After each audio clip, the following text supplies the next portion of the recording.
Thank you very much. Your Excellency, representatives of the government and civil society and also the diplomatic corps and international organizations, really a great pleasure to be here today in the morning and to make these rather short and also somewhat unscripted remarks, I would like to say.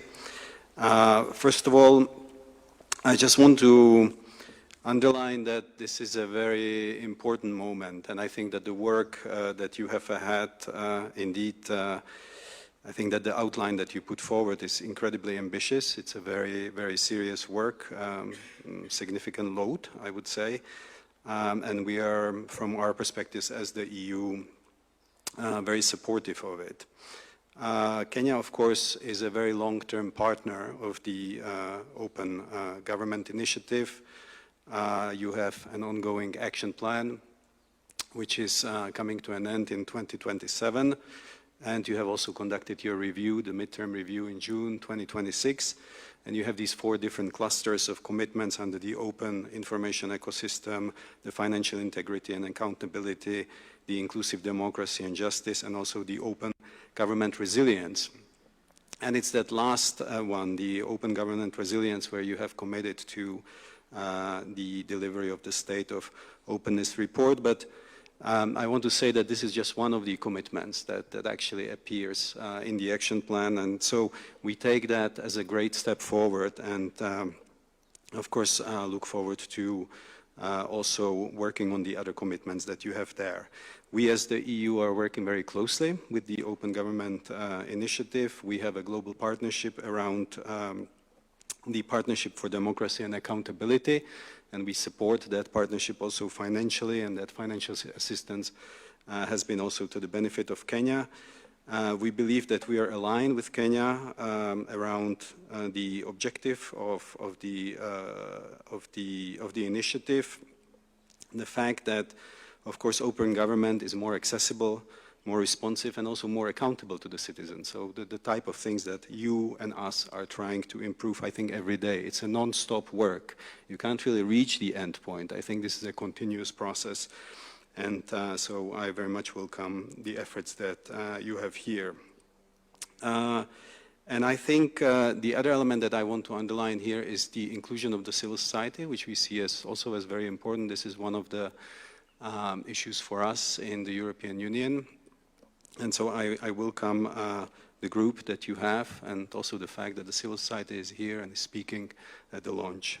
We, just like Germany, stand with you, wish you good luck, and if we can be of any assistance, please do come to us. Thank you very much.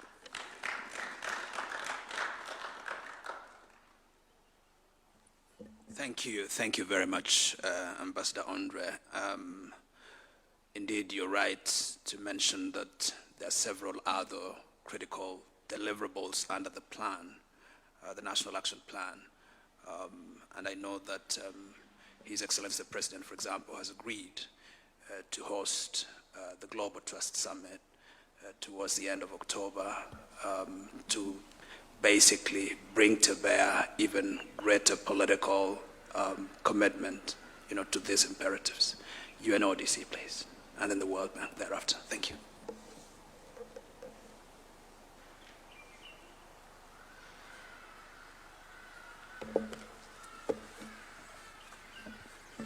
Thank you very much, Your Excellency, President of the Republic, Excellencies, distinguished guests, colleagues, partners, all protocols observed, good morning.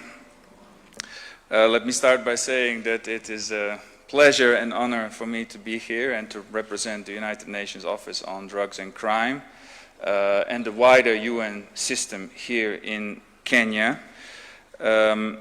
Let me start by saying that there is strong interest and commitment within the UN system to support this very, very important initiative, and this includes agencies like mine, UNODC, but I'd like to note also other sister agencies like UNESCO and others who are actively engaged in this process. In my intervention, let me say a few words on the UN Convention Against Corruption, the work we do to support implementation of this convention across the globe and in Kenya, and why this initiative to develop report on the state of openness is important for the implementation of this convention. Kenya is a state party to the UN Convention Against Corruption. Kenya actively participates in the implementation review mechanism for this convention, and Kenya is also a very active participant in the conference of the state parties to support implementation of this convention at the global level, and UNODC is the guardian for this convention at the global level. Based on this partnership, we are very proud that Kenya hosts our UNODC anti-corruption hub here in Nairobi, and we're very proud to promote anti-corruption, to promote good governance, integrity, transparency and rule of law across the African continent from the hub here in Nairobi. At the same time, we are also implementing flagship initiatives that support the fight against corruption in Kenya, and I'd like to mention in particular the program on legal empowerment and aid delivery PLEAD, which is funded by the European Union. The UN Convention Against Corruption requires a comprehensive approach. This means an active response to corruption when it happens and active work to prevent corruption. If we look at some of the trends and developments and results of the work that is happening here in Kenya, I would like to note significant progress during the past year. For example, the volume of stolen assets that have been traced in Kenya is continuously going up, with 22.9 billion shillings recovered during the past year. I note also very important developments in terms of strengthening the legislative framework for the fight against corruption, with the adoption of a Conflict of Interest Act and also a Virtual Asset Service Providers Act in 2025. Likewise, we see important initiatives in law enforcement, in the justice system, in the work of the Ethics and Anti-Corruption Commission, with new guidelines on prosecution of corruption and economic crimes adopted by ODPP. Likewise, the Kenya Prison Service has adopted an anti-corruption policy, and for the first time, the National Police Service conducted a systems review, which is also a very important initiative. Finally, let me note this year the publication for the first time of a survey on the gender dimensions of corruption. And finally, coming back to the topic of this discussion, the State of Openness report, we believe that this additional initiative is a very important building block to further complement this comprehensive approach in the fight against corruption. Let me confirm with UNODC that we stand ready to support this exercise. This will include methodological support. This can include support with data analysis, cleaning, weighting, and the further development of the report. Finally, let me acknowledge, as was already mentioned in some of the other interventions, the importance of partnerships. We're very happy to see, for example, development of collaboration between the Commission on Administrative Justice and the Kenya Bureau of Statistics in this exercise. Likewise, we see the important involvement of the Ethics and Anti-Corruption Commission as the lead agency on anti-corruption in Kenya, who have committed also to support the report through the recently established African Center for Anti-Corruption Studies and Research. Finally, again, one more time, our full support from the UN system to this exercise.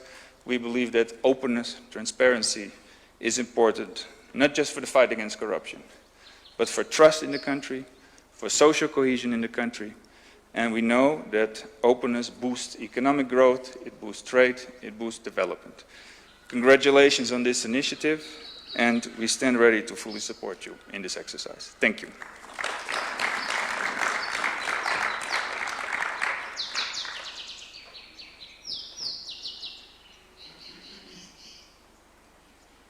Your Excellency, my name is Moratha Kinuthia, representing my Divisional Director, Chimia Fan, from the World Bank.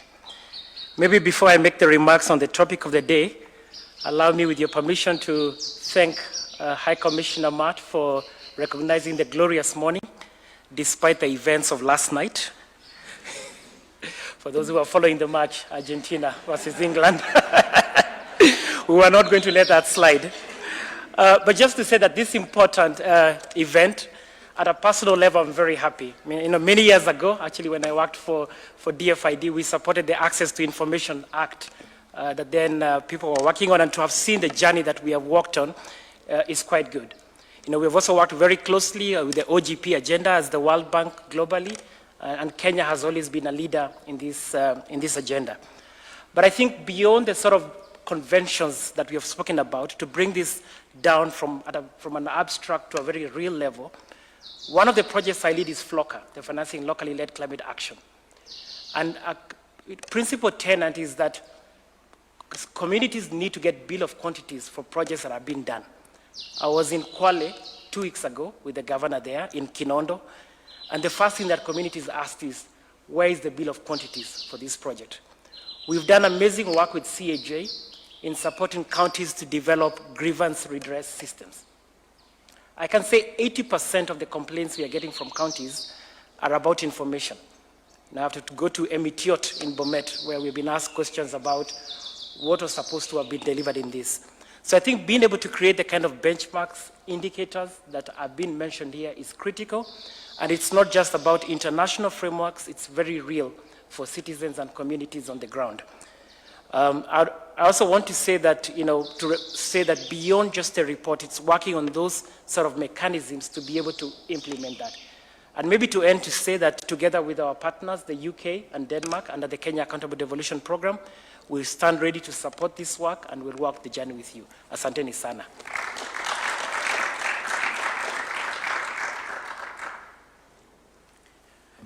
Your Excellency, I believe you've been edified by the different presentations that really significantly demonstrate the centrality of this agenda. Allow me then, Your Excellency, with a lot of humility, to request my colleagues to be upstanding as we invite you to address us. Let's put our hands together for the President of the Republic.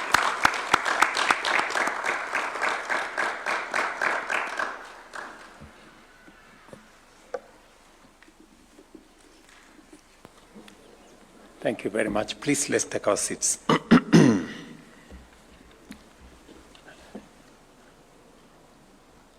Good morning, everybody, and welcome to this very important meeting. Just by way of background, on, I think, Tuesday, there was an attempt to sneak this report to my office, an attempt which I effectively sabotaged and insisted that discussing openness can only be discussed in an open forum. And therefore, I ask that this meeting be rescheduled so that we can have this meeting in this open place rather than in a room in my office. And admittedly, listening to the vice chair, the chair of the CAJ, and the conversation that is going on here about the state of the openness of our country, I am proudly amazed at how sophisticated a country I lead.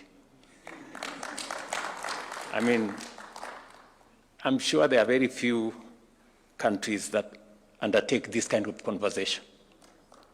State of openness is not a common thing. And I am very proud that while I do whatever I do in the office, there are other good Kenyans who are also doing some very useful work on how we can run the affairs of our nation in a space that there is adequate information to citizens and that we are open and transparent, obeying constitutional imperatives of transparency and accountability. And therefore, I commend CAJ and all the partners for undertaking this exercise. A confident government does not fear scrutiny. In fact, it welcomes scrutiny. And I have heard here about the stakeholders. You know, we have people from different spaces, from civil society, from the private sector, from government, from the opposition, and because we are not competitors, we are partners in forging a nation. And therefore, I'm very happy that Kenya is a member of the Open Government Partnership. I have been part of this movement in Kenya since when I was Deputy President. And I'm very happy that we will be making, hopefully in November, the first open government, you said open government? State of openness report. I think that's quite something. Government does not demand public trust. We must earn it. It is with that conviction that we gather here today to commission the preparation for Kenya's inaugural State of Openness report. Government does not become weaker by confronting the truth about themselves. They become stronger. Institutions do not earn public trust by demanding it. They earn it by serving the people honestly, fairly, and openly. That is why this administration has chosen to create the very instruments by which it will measure itself. This is more than a technical exercise. It is a national undertaking that reflects not only the value of our Constitution, but also the kind of government we are determined to build. Around the world, trust in public institutions is under growing pressure.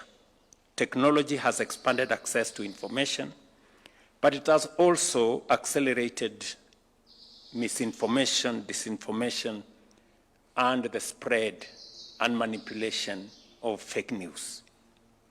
As a result, citizens are asking harder questions of government, and rightfully so. Trust cannot be simply claimed, it must therefore be earned. While I sat here and listening to what we are trying to do, in the context of where we are today, with so much information available in the public space because of technology, and with the accompanying challenges of misinformation and fake news, openness now is much more important even for government than anybody else. I think government needs openness more than any other time in our history. Because unless there is a place where people can get accurate information, unless there is availability of accurate information, and government is open enough for us to be to account for whatever is going on, then we could easily be swarmed by misinformation and fake news. Openness goes beyond administrative practice. It therefore becomes the foundation of democratic legitimacy. Our Constitution recognizes this from the very beginning. Article 10 enshrines transparency and accountability among our national values, while Article 35 guarantees every Kenyan the right of access to information.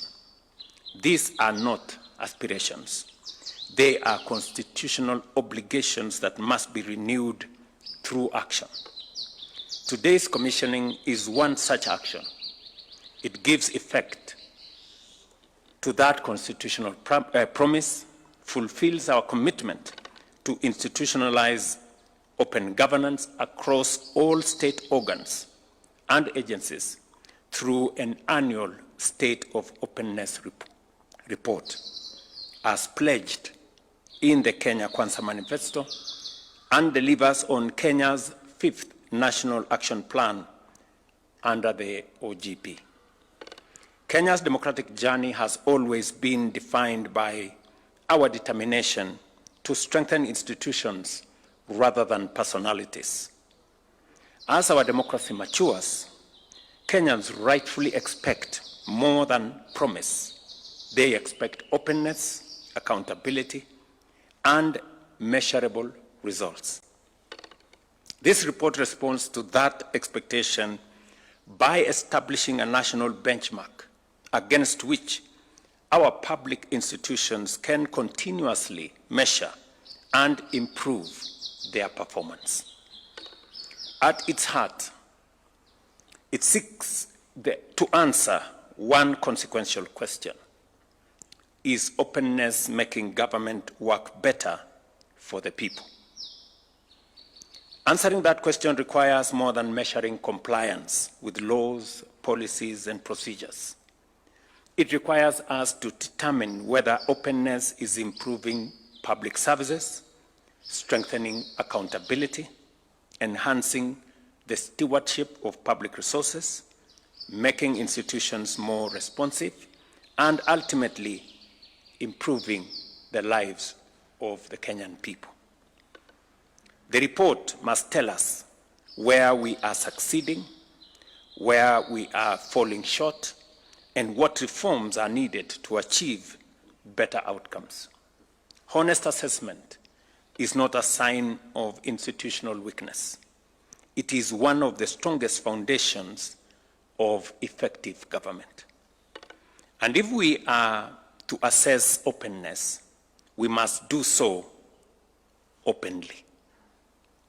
The methodology must be transparent, the evidence must be credible, the consultations must be inclusive, and the findings must be independent. That is why it is fitting that this important national exercise is being led by the Commission on Administrative Justice, an independent institution entrusted with safeguarding administrative justice and the right of access to information. This inaugural report should establish the national baseline against which future progress will be measured. Over time, it should become Kenya's authoritative reference point on openness, institutional performance, and public trust, guiding reforms, strengthening institutions, and enabling citizens to judge how effectively government is serving them. I therefore expect every ministry, state department, agency, constitutional commission, and county government to cooperate fully by providing accurate information and participating in a rigorous and credible assessment. And I will instruct the head of public service to make sure that all government departments, ministries, agencies avail all the information to this exercise so that we can openly report to the people of Kenya where we are and where we are going.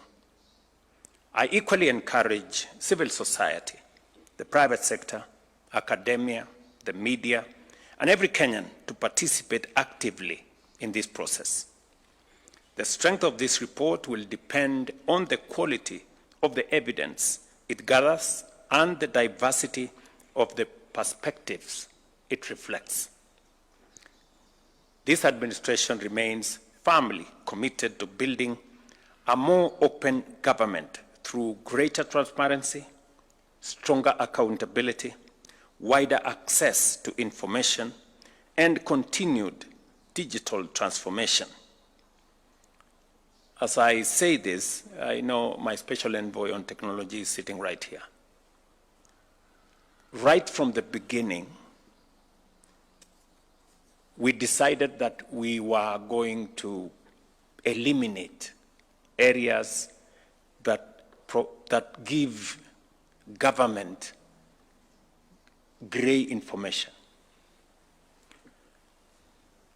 I remember when we started the journey of opening government through digitization, there was a bit of resistance in areas, especially in financial spaces. I remember we had close to 1,000 pay bills in government. Every state department had their own corner. Every agency had their own thing. We decided that we were going to digitize the whole of government.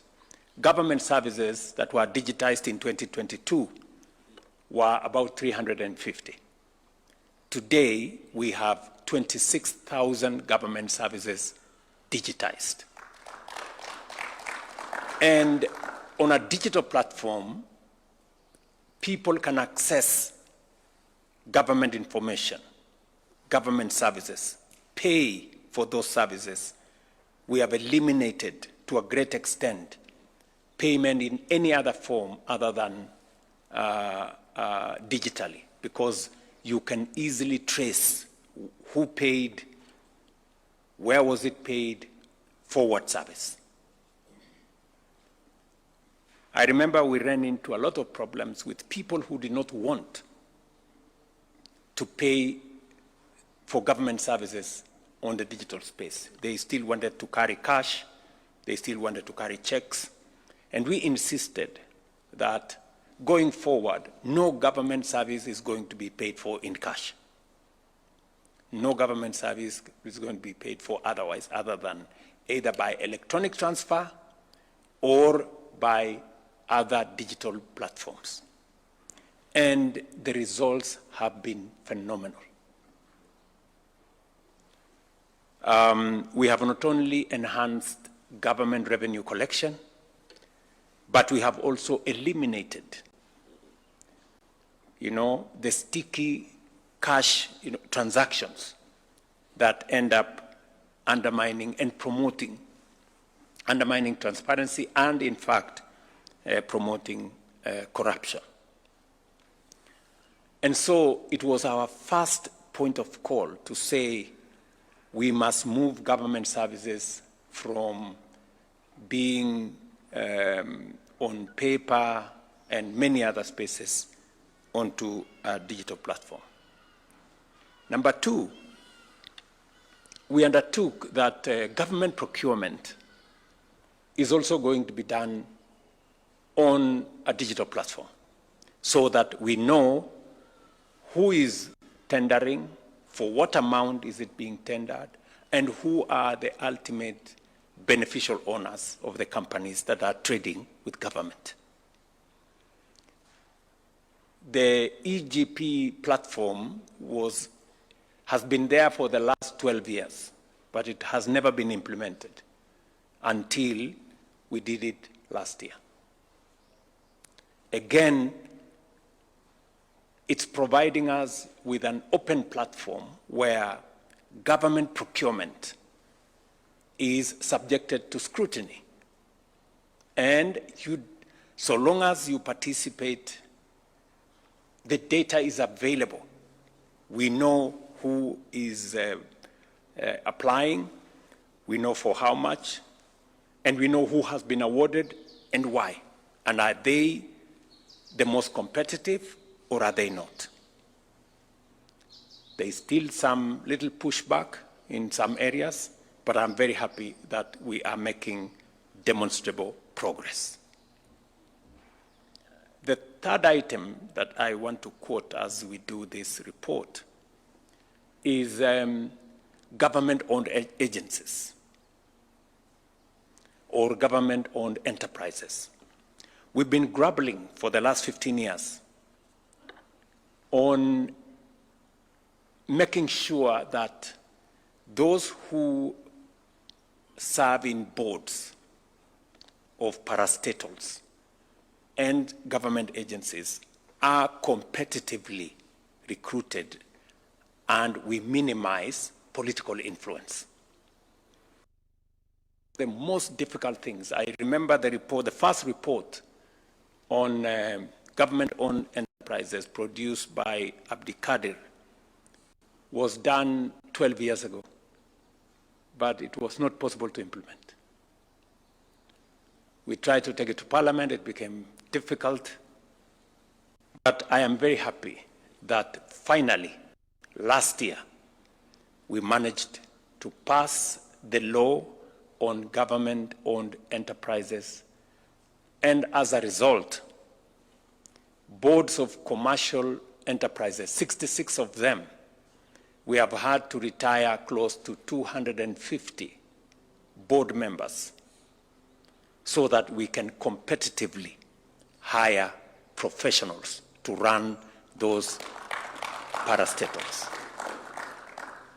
And we set the benchmark very high. And I must commend Parliament because Parliament passed a law that actually limits the participation of politicians in boards. The GOE Act, bill that I signed into law, now says if you have been in a political office for, you cannot serve in parastatal boards at least for 5 years. You must stay out for 5 years. So that has been a very big bone of contention. But finally, we are now recruiting professionals to run KenGen, Kenya Airports Authority, and many other agencies to introduce greater openness, bring more independent people into the management of government resources or government institutions. And all of us know of the conflict of interest bill that stayed in Parliament for a while because it provided greater scrutiny and demanded more openness in transactions that involve people that wield political power from whatever level. And that demand is now part of our statutes, injecting greater transparency, more openness, and I am very sure greater accountability to the people. And I remember quite recently when we enacted the National Infrastructure Fund Act that will manage quite a pool of resources in our infrastructure space. We also crafted into the law a proper mechanism that will introduce greater openness and greater transparency in the management of that fund. The only participation of the president is to appoint the council. And I appointed the council of eminent people, people who had served at the Afri-Exim Bank and many other places. And they now undertook the process of recruiting a competent board. And the board then will do the rest to create more buffers that limits conflict of interest or people getting into spaces where there is no greater accountability or transparency. I am very happy that that process is moving in the right direction, and we are injecting greater, believability and confidence in the people of Kenya to know that their resources are being managed properly. So this report speaks to the very things that I strongly believe in. And therefore I saw the chairman said that to demonstrate my commitment to openness, I should come and participate in the State of the Openness report, the launch. Mr. Chairman,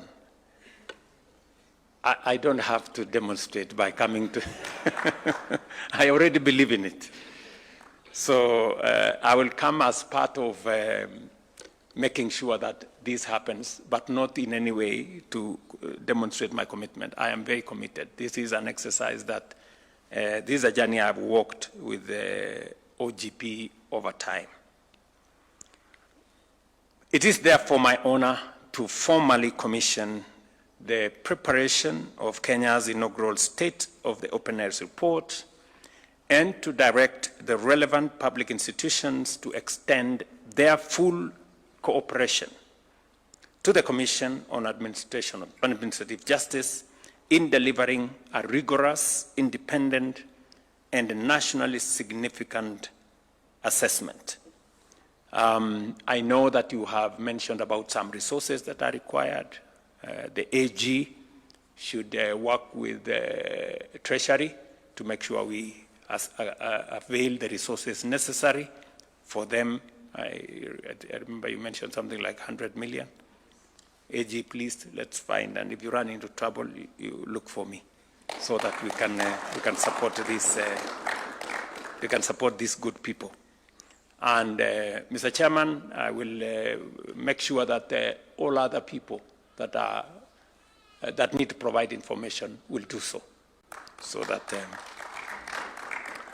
Thank you very much. May this report become a lasting measure of our fidelity to the Constitution, our accountability to the people, and our determination to build a government that earns trust through openness, integrity, and service. I want to thank our partners for agreeing to work with us. I invite all other stakeholders, the media, the private sector, the civil society, our independent commissions, and everybody else to be part of this exercise as we grow our country into a mature, open, independent, democratic state. Again, I am very proud this morning to be a leader in a very sophisticated country like Kenya. Thank you very much.